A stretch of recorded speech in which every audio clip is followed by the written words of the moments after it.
जय हिंद।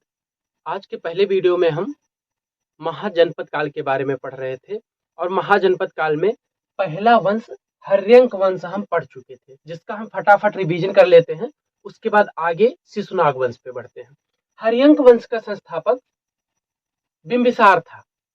बिंबिसार जो कि अपनी राजधानी राजगीर में बसाया।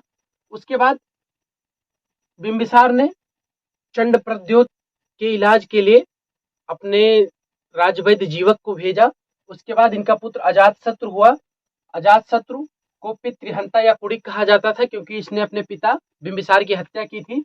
और बिंबिसार जो था ये शादी कर करके लोगों से मतलब वैवाहिक संबंध स्थापित करके अपने साम्राज्य को विस्तार किया, युद्ध नीति अपना के अपने साम्राज्य का विस्तार किया। उसके बाद अवंत के नरेश चंडप्रद्योत की चिकित्सा भेजकर उनके राज्य को अपने में मिला लिया। उसके बाद इनका पुत्र अजातशत्रु हुआ। अजातशत्रु को पितृहंता और कुड़िक कहा जाता था। अजातशत्रु जो था ये भी अपने राज्य के विस्तार करने में लग गया और ये भी शादी करके या किसी भी प्रकार से युद्ध करके अपने साम्राज्य का विस्तार करता था। इसे भी इसके पुत्र उदयन ने मार दिया और उदयन ने अपने पिता को मार दिया और उदयन राजगद्दी पर बैठ गया। उसके बाद उदयन को इसके सेनापति शिशुनाग ने मारकर किसने शिशुनाग ने मारकर और नए राजवंश किस राजवंश की शिशुनाग राजवंश की स्थापना की। मगध में शिशुनाग राजवंश की। क्योंकि मगध जो था ये बहुत शक्तिशाली था, बाह्य राजा का आक्रमण संभव नहीं था। ये बहुत शक्तिशाली एकदम सुदृढ़ रूप से था, स्थापित था। तो यहाँ लोग अपने सेनापति अपने लोग अपना बेटा मार के राजगद्दी को हथिया लेता था, लेकिन बाहर से कोई आक्रमण नहीं कर पाता था। मगध इतना अस्पष्ट था क्योंकि यहाँ की जमीन जो थी बहुत उपजाऊ थी। नेचर यहाँ बहुत साथ देता था लोगों का। ये दोआब है, गंगा यमुना का दोआब है, गंगा के बगल की जमीन है, बहुत उपजाऊ है, यानी राजा के पास बहुत पैसे होते थे। तो यहाँ किसी का बाह्य आक्रमण करना आसान नहीं था। अंदर के ही लोग एक दूसरे को कहीं पुत्र मार देता था, कहीं उनका सेनापति मार देता था, कहीं कोई अंदर के लोग मार के और राजा का पद ले लिया करते थे। तो इसके बाद हर्यंक वंश के बाद आता है शिशुनाग वंश। चलिए अब हम शिशुनाग वंश के बारे में आते हैं। शिशुनाग वंश की स्थापना शिशुनाग ने की थी। शिशुनाग वंश की स्थापना शिशुनाग ने की थी। और शिशुनाग का पुत्र जो था वो कालाशोक था। कौन? कालाशोक। शिशुनाग का पुत्र कालाशोक हुआ और इसने कुछ विशेष नहीं किया। और इनका पुत्र जो था वो नंदिवर्धन हुआ। कौन? नंदिवर्धन। शिशुनाग वंश की स्थापना शिशुनाग ने की और उसका उत्तराधिकारी कालाशोक हुआ और उसका उत्तराधिकारी नंदिवर्धन हुआ। ये नंदिवर्धन जो हुआ ये बहुत एकदम चौपट राजा था। मदिरा पान करके हरदम ऑर्केस्ट्रा देखता रहता था और इसकी हत्या महापद्मनंद ने कर दी। किसने? इसकी हत्या महापद्मनंद ने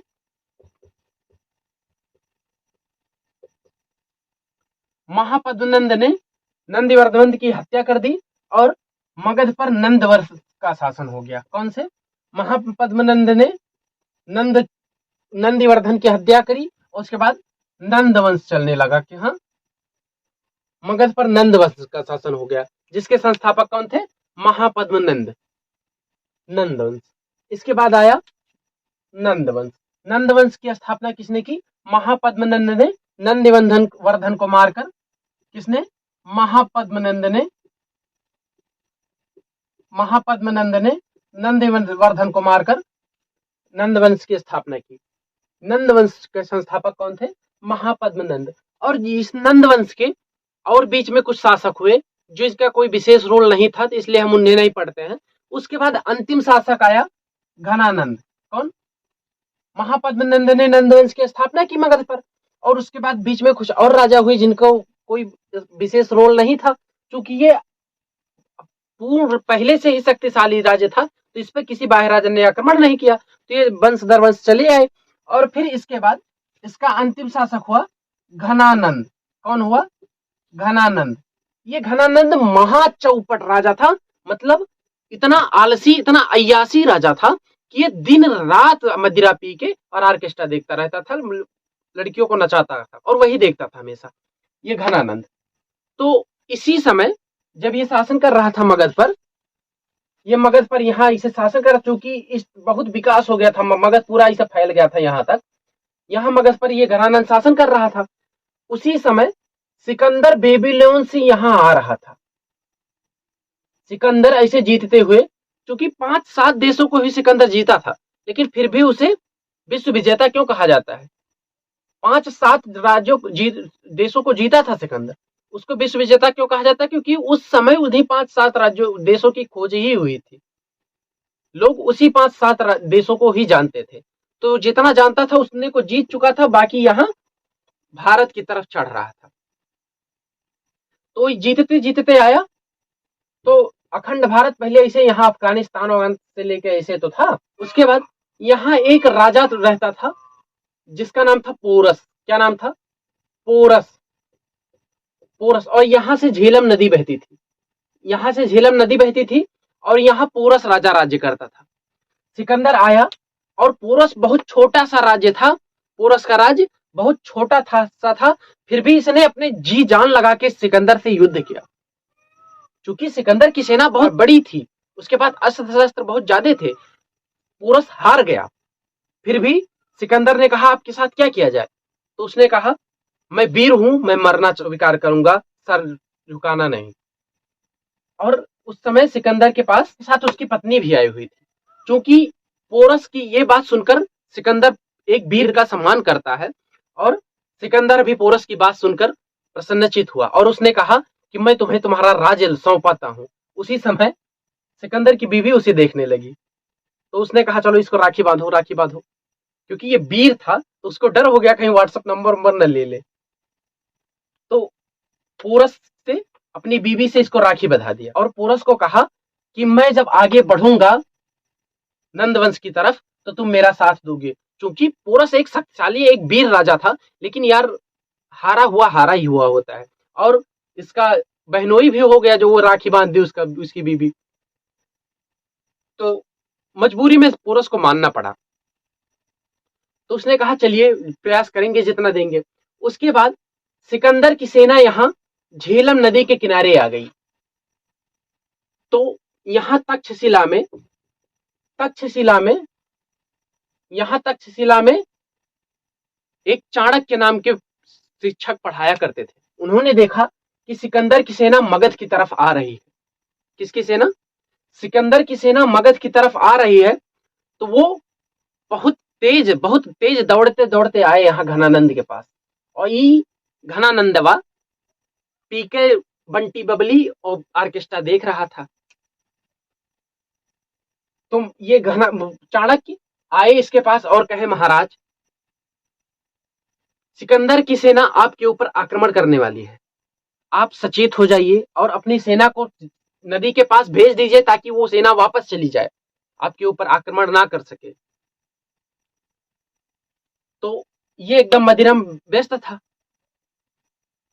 ये बिल्कुल एकदम, क्योंकि चाणक्य जानते थे कि अगर सिकंदर ने यहाँ आक्रमण कर दिया तो यहाँ की शिक्षा व्यवस्था, यहाँ का सारा व्यवस्था डैमेज हो जाएगा। क्योंकि अगर किसी व्यक्ति को, भारत के किसी व्यक्ति को चीन का प्रधानमंत्री बना दिया जाए तो क्या करेगा? वहां की मिट्टी से प्यार कर पाएगा? नहीं कर पाएगा, क्योंकि उसने उसमें जन्म ही नहीं लिया है। उसी प्रकार ये चाणक्य बहुत होशियार, बहुत ज्ञानी ब्राह्मण था। वो घनानंद से बोला कि महाराज रोकिए किसी तरीके से घनानंद को। और ये मदिरा व्यस्त एकदम, ऑर्केस्ट्रा चल रहा है, सामने लड़कियां नाच रही हैं, नृत्य देख रहे हैं। इन्होंने बोला ये कौन सा ब्राह्मण आ गया पागलों जरा बात कर रहा, फेंको इसको। तो इसके जो कर्मचारी थे कुत्ते, उन्होंने उसकी शिखा पकड़ के और इसे धक्का दे दिया और चाणक्य की शिखा खुल गई। शिखा मतलब चुरकी, चोटी खुल गई, क्योंकि बड़ी सी चोटी थी चाणक्य की, खुल गई। उसी समय घनानंद, चाणक्य का भाई ईगो हर्ट हुआ, ब्राह्मण ज्ञानी ब्राह्मण था, उसका ईगो हर्ट हुआ। उसने उसी समय अपनी शिखा खोली और कहा घनानंद, जब तक मैं तुम्हें बर्बाद नहीं कर दूंगा तब तक ये शिखा नहीं बांधूंगा। और चाणक्य वापस चला गया। तो उस समय इसी तक्षशिला में इसका सबसे प्रिय शिष्य, अपने सबसे प्रिय शिष्य चंद्रगुप्त को पढ़ा रहा था।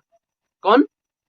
चाणक्य चंद्रगुप्त को अपनी पाठशाला में उसको पढ़ा रहा। उनसे कहा कि चंद्रगुप्त, मैं घनानंद के पास गया था और वो सिकंदर की सेना को रोकने से इनकार कर दिया, क्योंकि उसने ये नहीं बताया कि उसने हमारी बेइज्जती की है। नहीं तो वो कहता पहले उनसे नहीं, उन्हीं से निपट लेते हैं, क्योंकि शिष्य बहुत प्रिय शिष्य था उनका। तो उसने कहा कि घनानंद ने सेना को रोकने से इनकार कर दिया है, अब तुम्हें रोकना होगा। तो उसने कहा महाराज हम कैसे रोकेंगे, ना हम राजा ना हमारे पास सेना, वहां इतनी बड़ी सेना है, 3-3 राजा हैं। तो उसने कहा नहीं, हम किसी न किसी तरीके से रोकेंगे। उसके बाद चाणक्य के पास बहुत दिमाग था।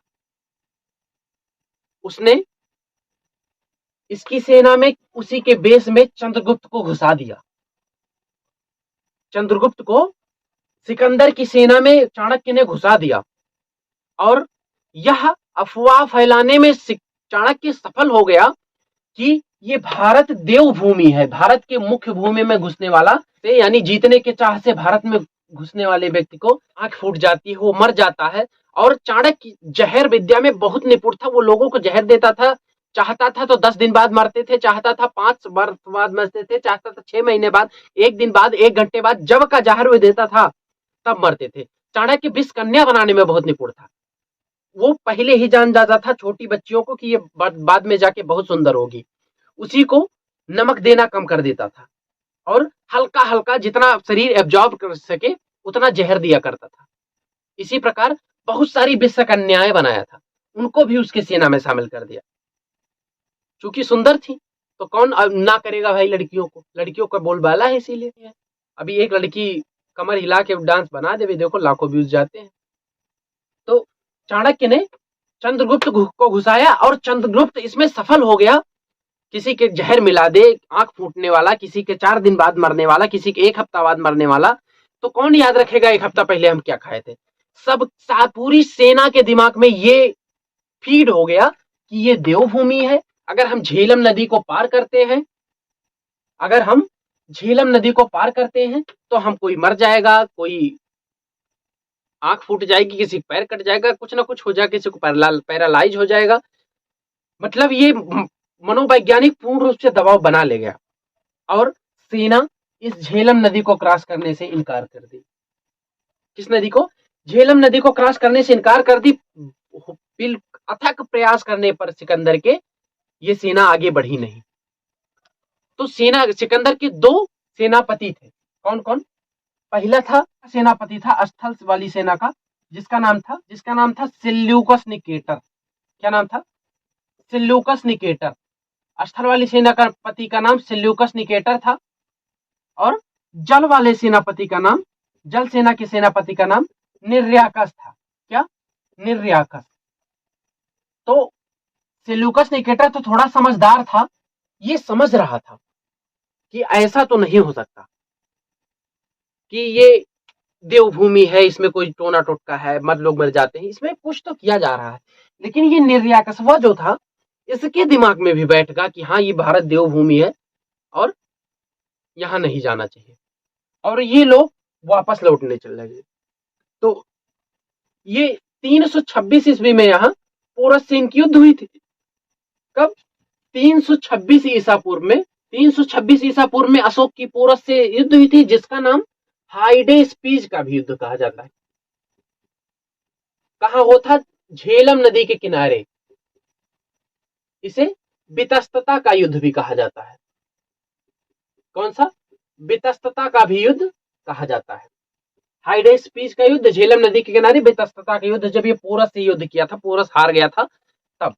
उसके बाद जब सेनाएं लौटने लगी तो मजबूरी में सिकंदर को 325 ईसा पूर्व में यहां से लौट जाना पड़ा। उसके बाद यहां 326 ईसा पूर्व में, कब? 326 ईसा पूर्व में यहां बेबीलोन में सिकंदर की मृत्यु हो गई। उनका पेट दर्द करने लगा, क्योंकि इतिहास का एक फैक्ट यह भी बताता है कि चाणक्य ने ही सिकंदर को जहर दिलवाया था, क्योंकि ये जहर विद्या में इतने निपुण थे कि ये जहर देने के बाद बता देते थे कि समय ये व्यक्ति किस समय मरेगा, इतने निपुण थे ये जहर विद्या में। तो ऐसा इतिहास का एक फैक्ट कहता है कि सिकंदरवा को जहर चाणक्य ने ही दिलवाया था, और अगर दिलवाया था तो बहुत अच्छा किया था। ये आए थे भारत को जीतने, भारत को जीत पाएंगे। तो ये इस 326 ईसा पूर्व में मर गया, और इसके घोड़ा का नाम था बहुकेफला। ये भी, इसका भी हार्ट अटैक हो गया और ये मर गया। ये सोचा अरे हमारा सिकंदरवा मर गया, तो ये भी मर गया। इसके बाद ये तो खत्म हो गए, चाणक्य का दिमाग लगा के, और सिकंदर को तो ये भगा दिया। अब कौन आया, जिसके लिए शिखा खुली हुई है, अभी तो चोटी नहीं बांधे, महाराज। तो अब नंबर किसका आता है, घनानंद का। इन्होंने कहा चंद्रगुप्त से, चंद्रगुप्त छोटी सी सेना इकट्ठा करो, हम मगध पर आज ही आक्रमण करेंगे। क्योंकि गुरु से भी गलती हो जाया करती है। और ये यहां से तक्षशिला से छोटी सी सेना लेकर और डायरेक्ट मगध चंद्र घनानंद पर आक्रमण कर दिए। क्योंकि वो एकदम बर्बाद, एकदम दुर्भिक्ष राजा था, फिर भी वो जीत गया। और ये यहां से मुंह फोड़ के चंद्रगुप्त और चाणक्य लौट गए, वापस चले गए। क्योंकि मगध बहुत शक्तिशाली साम्राज्य था, उसके पास सेना, अस्त्र शस्त्र, पैसे, किसी चीज की कमी नहीं थी। एक राजवे तो चूतिया था, तो उससे क्या मतलब। सेनापति वती सब एकदम बहुत टाइट थे, खाए पिए तंदुरुस्त। तो हार के और सिकंदर और वो चले गए। जा रहे थे रास्ते में, यहां से जा रहे थे रास्ते में, तो यहाँ एक बुढ़िया का घर पड़ा। बुढ़िया के घर पे रुके, तो बुढ़िया खिचड़ी बनाई हुई थी और अपने बेटे को दी थी। तो बेटा उसका ऐसे एक थाली में दी थी, ऐसे परोस के, तो बेटा उसका बीच से खाने लगा, तो हाथ उसका जल गया। तो बुढ़िया बोली, बेटा तुम भी चंद्रगुप्त हो गए हो, बीच से खाओगे तो एकदम जल नहीं जाओगे। अरे पहले किनारे किनारे से खत्म करो, ऐसे ऐसे किनारे किनारे से खत्म करोगे तब ना खत्म होगा। तब चाणक्य और चंद्रगुप्त के दिमाग में आया कि हमें पहले किनारे किनारे के उसके पार्ट को तोड़ना चाहिए मगध से, उसके बाद हम घनानंद को जीत पाएंगे। फिर चाणक्य और चंद्रगुप्त मिलकर बाहर के छोटे छोटे राजाओं को, यानी जो बटे हुए थे साम्राज्यों में, राज्यों में, उनको तोड़ने लगे, उनको भड़काने लगे, साम दाम दंड भेद सब कुछ लगाने लगे। जब धीरे धीरे धीरे धीरे करके, और एक समय ऐसा आया कि 322 ईसा पूर्व में, 322 ईसा पूर्व में चंद्रगुप्त ने घनानंद को खत्म कर दिया और शिखा चाणक्य की बधी। उसके बाद मगध पर मौर्य वंश का शासन आ गया। क्या, उसके बाद मगध पर मौर्य वंश का शासन आ गया।